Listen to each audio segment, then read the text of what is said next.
जो पढ़ा था उसके आगे का है युष्मत। कल हमने पढ़ा था तत् शब्द के रूप जो पुल्लिंग में थे।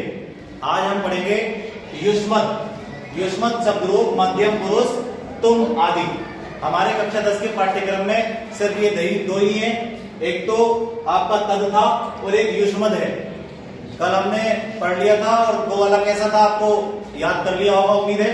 तो हमने पढ़ा था सा तम तैन तस्में तस्मात तस्से तस्मिन, ये वाला। और मैंने आपको ये भी बता दिया था कि इसको हमें 16 बार पढ़ना है। तो 16 बार अगर कोई भी बच्चा अपनी जुबान से बोल लेता है तो उसको याद हो जाता है। आज हम इसको पढ़ेंगे। सबसे पहले हमें ये पता होना चाहिए कि इसमें विभक्ति होती है और वचन होता है।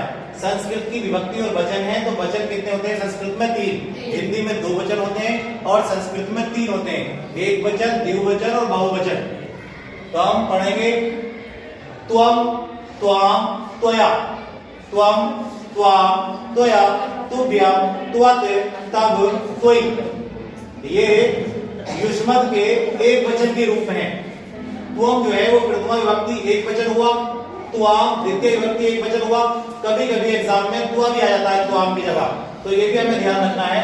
तृतीय विभक्ति में आ जाएगा त्वया, चतुर्थी में आ जाएगा तुभ्यम या ते, पश्चिमी में आ जाएगा त्वत्, षष्ठी में आ जाएगा तब और सप्तमी में आ जाएगा त्वयि।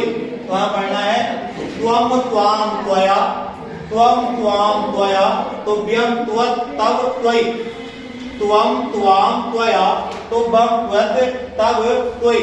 इसी तरह से हम द्विवचन में आएंगे युवाम, युवाम, युवभ्याम, युवभ्याम, युवभ्याम, युवयो, युवयो। ये बहुत आसान होते हैं द्विवचन वाले और एग्जाम में भी कम पूछे जाते हैं आसान होने की वजह से। तो ऊपर वाले दो जो है युवाम, युवाम, पहला युवाम प्रथमा विभक्ति है और दूसरा युवाम द्वितीय विभक्ति द्विवचन है। फिर युवभ्याम, युवभ्याम, युवभ्याम। इस तरह से हम 16 बार जब पढ़ेंगे तो आपको याद हो जाएगा। युवयो, युवयो। अगर पेपर में युवयो आ जाए तो सप्तमी विभक्ति ऑप्शन में होगा, अगर ये वाला युवयो आएगा तो षष्ठी विभक्ति, यानी युवयो कोई भी आए या तो षष्ठी लिख देंगे या सप्तमी लिख देंगे, ऑप्शन में जो होगा वो लिख देंगे। बहुवचन में यूयम, युष्मान, युष्माभि, युष्मभ्यम, युष्मत्, युष्माकम, युष्मासु।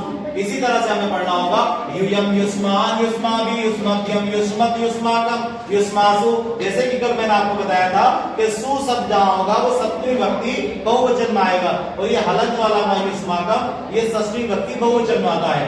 तो यूयम, युष्मान, युष्माभि, युष्मभ्यम, युष्मत्, युष्माकम, युष्मासु। इस तरह से हमको पढ़ लेना है त्वम त्वाम त्वया, तुभ्यम, त्वत्, तब, त्वयि। त्वम त्वाम तुभ्या, तुभ्या, तुभ्यम, त्वत्, तब, त्वयि। युवाम, युवाम, युष्माभ्यम, युष्माभ्यम, युष्माभ्यम, युव्यो, युव्यो। यूयम, युष्मान, युष्माभि, युष्मायम, युष्मत्, युष्माकम, युष्मासु। इस तरीके से आपको 16 बार जब पढ़ोगे तो आपको अवश्य याद हो जाएगा। तो हमारे सिलेबस में बस क्या थे? तद के रूप थे और युष्मत के रूप थे। कल हम फिर नेक्स्ट वीडियो मिलेंगे। अगर आपको वीडियो अच्छी लगी हो तो लाइक करें और सब्सक्राइब करें।